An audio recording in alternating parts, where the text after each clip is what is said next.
मन को जीते जीत है, कबीर की पुकार।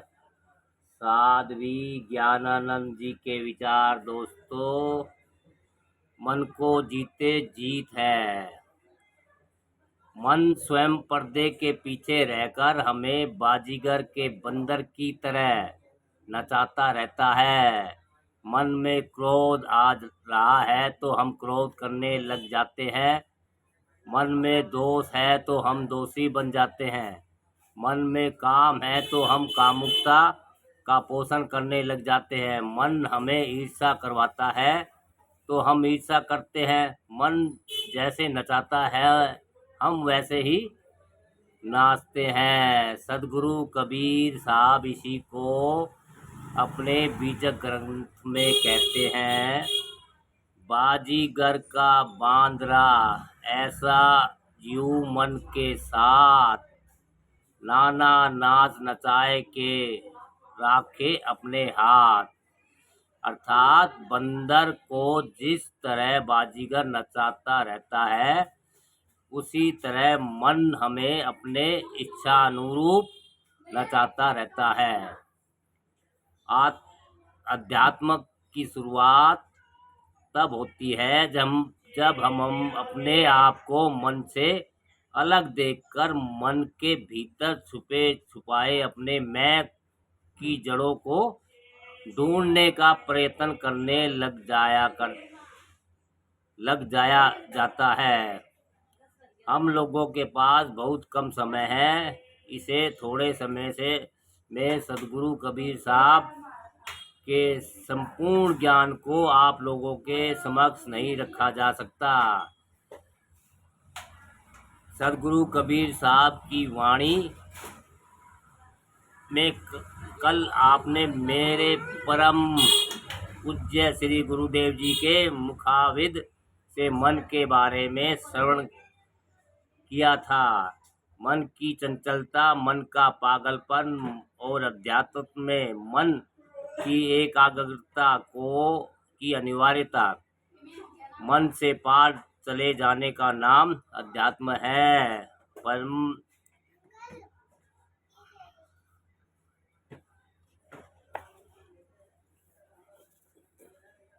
क्या ये का एक है।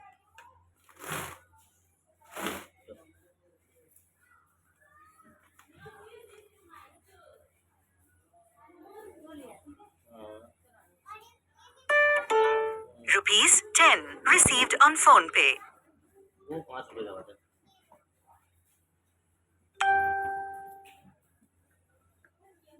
कौन सा?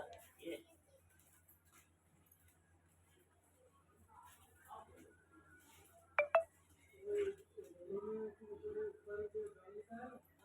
हाँ तो 7 रुपये और बेटा 10 और कुछ लेना है।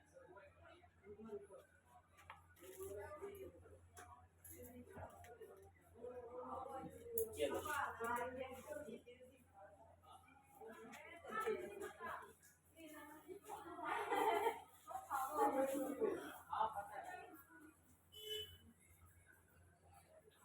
मन से पार जाने का नाम आध्यात्म है।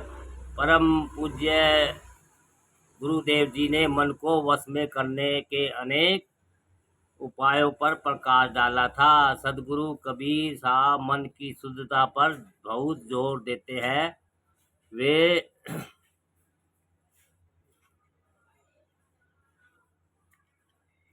वे मन को योगी बनाने के पक्षधर है। तन योगी हो या न हो पर मन योगी जरूर होना चाहिए। कबीर साहब की एक वाणी, तन को योगी सब करे, मन को करे न कोय। जो मन को योगी करे, घट उजियारा होय। अर्थात तन को योगी करने वाले तो बहुत लोग हैं, पर मन को योगी करने वाले बहुत कम हैं। अगर मन को योगी कर लिया जाता है तो घट में उजियारा हो जाता है। शरीर में तुम गेरुआ वस्त्र पहनो या ना पहनो, पर मन में गेरुआ वस्त्र जरूर पहन लो। शरीर से तुम संन्यास लो या ना लो, शरीर से तुम संन्यास लो या ना लो, पर तुम्हारा मन जरूर संन्यास्त हो, मतलब सन्यासी हो मन। अगर आपने शरीर से संन्यास ले लिया हो, गेरुआ वस्त्र धारण कर लिया हो, पर हमारा मन योगी नहीं हो, तो शारीरिक संन्यास या गेरुआ वस्त्र धारण कर लेने से कुछ भला होने वाला नहीं है। सदगुरु कबीर साहब अन्यंत्र एक पद में गाते हैं, जिन आपको जोया नहीं, मन मैल को धोया नहीं, दिल दाग को खोया नहीं, अंगुल किया तो क्या हुआ, काया कर्म की ठाठ को ममता त्रिय से बांध के, सोया विषय की खाट में हर हर किया तो क्या हुआ, कामिनी गले का हार है, बधे फले का दरबार है, मन काम से सरदार है, माला लिया तो क्या हुआ, कुत्ता हुआ इस माल का, धंधा करे जंजाल का, हरवा भया चंडाल का, काशी गया तो क्या हुआ, जीते पिता सुख ना दिया, मुए हाड़ ले गंगा गया, चल चून से पिंडा धरा,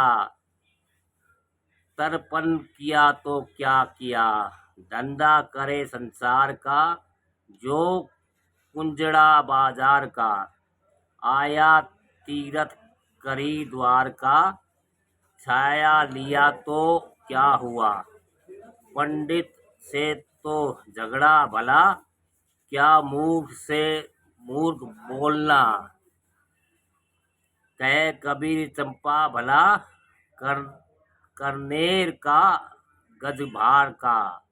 अर्थात जिसने अपने आप को नहीं जाना, जिसने अपने मन के मैल को नहीं धोया, दिल के दाग को नहीं खोया, वह प्रतिदिन नहाए हर हर गंगे करे, तो उससे क्या होने वाला है, कुछ नहीं। बहुत लंबा चौड़ा भजन है यह, इसमें सदगुरु कबीर साहब बहुत सी बातें कहते हैं, अर्थ स्पष्ट है।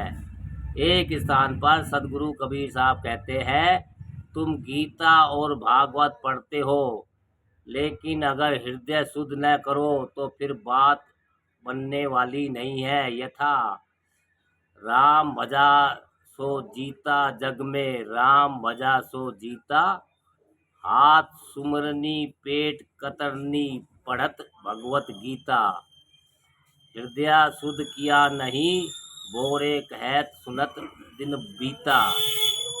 हे बावरे, हे पागल, तुमने हृदय को शुद्ध किया नहीं तो फिर सुमिरन उपवास करने से, भागवत गीता को पढ़ने से क्या होगा। सदगुरु कबीर साहब मन की अशुद्धता पर बार बार प्रश्न उठाते हैं। वे पंडितों को पूछते हुए बीजक ग्रंथ में कहते हैं, मैं तो ही पूछूं पंडित जना, हृदय ग्रहण लागू ही खना।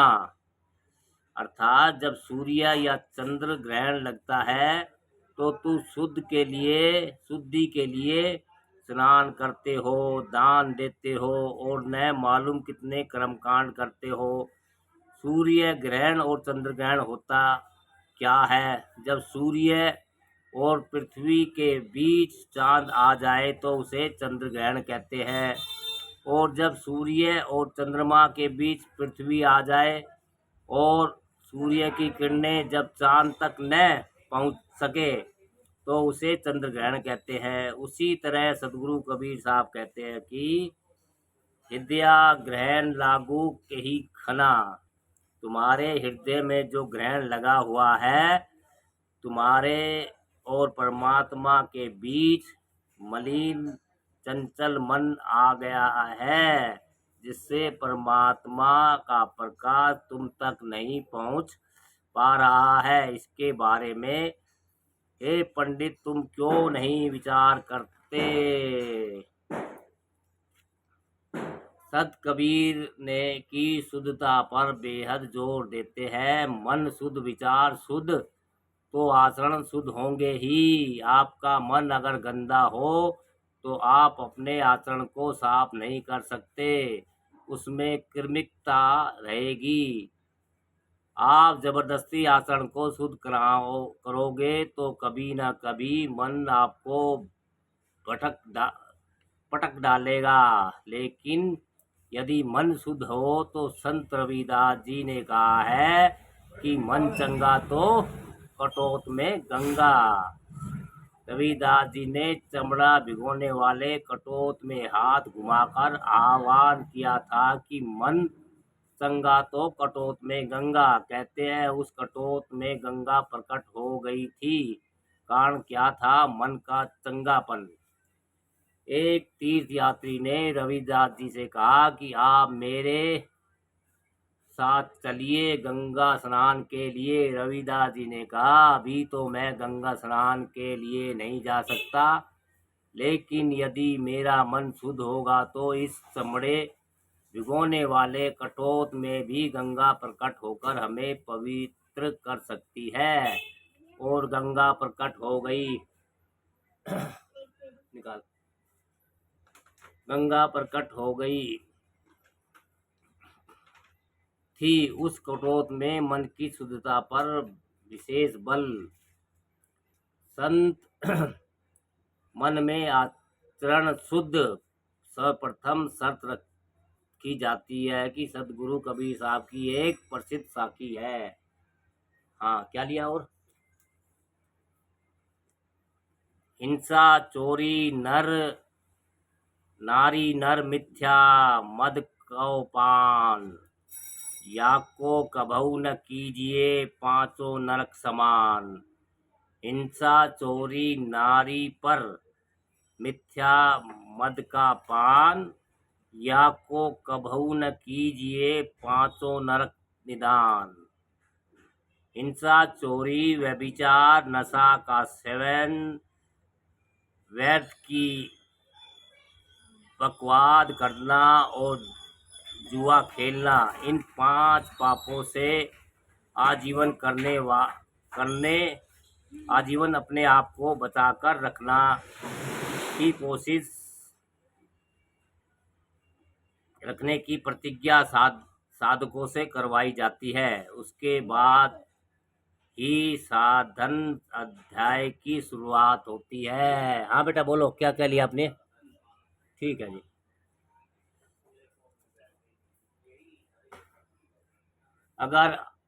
अगर इन 5 पापों से आप अपने आप को बचा पाते हो तो आपके जीवन में स्वतः ही अध्यात्म का निखार आने लग जाएगा। कोई विद्या, शिक्षा, जाति, पद, कुर्सी आदि के कारण बड़ा नहीं बनता है। बड़ा बनता है सद्गुणों के कारण। कोई महान बनता है तो पूजनीय बनता है सद्गुणों के कारण। दोस्तों, कबीर की पुकार, साध्वी ज्ञानानंद जी के विचार कैसे रहे दोस्तों? अच्छा लगे तो लाइक कीजिए, कमेंट कीजिए। अच्छी जानकारी है, अपने आत्मा में, मन में, शरीर में उतारिए दोस्तों।